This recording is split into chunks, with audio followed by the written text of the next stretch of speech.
আমি বা আমার সহকর্মীরা এই ব্যাপারে কোনো বিশেষজ্ঞ নয়, তবে আমরা সাধারণ মানুষ হিসেবে জানি যে শব্দ দূষণ আমাদের শরীরের উপরে কি ধরনের বিরূপ প্রতিক্রিয়া ফেলে।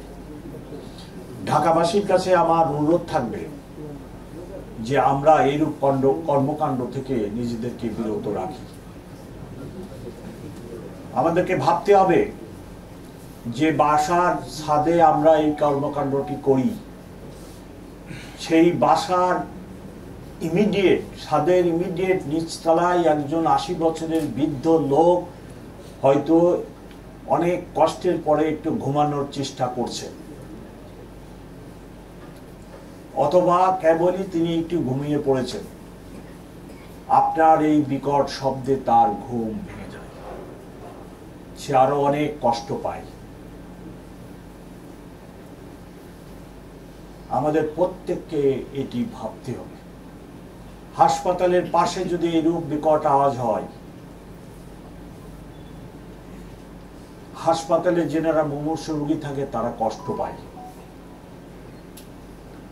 সারা বছর ধরে যখন স্কুল টাইমে স্কুলে জ্যাম লাগে, আমাদের ড্রাইভার সাহেবরা সমানে হর্ন বাজান। উনি নিজে সামনে দেখেন যে জ্যাম লেগে রয়েছে, ওনার সামনে 200 গাড়ি দাঁড়ায় রয়েছে, তারপরেও উনি কেন হর্ন বাজান আমার কাছে বোধগম্য নয়। এবং এই শব্দের সৃষ্টি করে একটা বিভীষিকাময় আবহাওয়ার সৃষ্টি করেন। এই সকল কর্মকাণ্ড থেকে রক্ষা পাওয়ার জন্য পুলিশ বা পরিবেশ মন্ত্রণালয় যথেষ্ট নয়। প্রত্যেকটা নাগরিকের, ঢাকাবাসীর প্রত্যেক বাসিন্দার একটি দায়িত্ব আছে।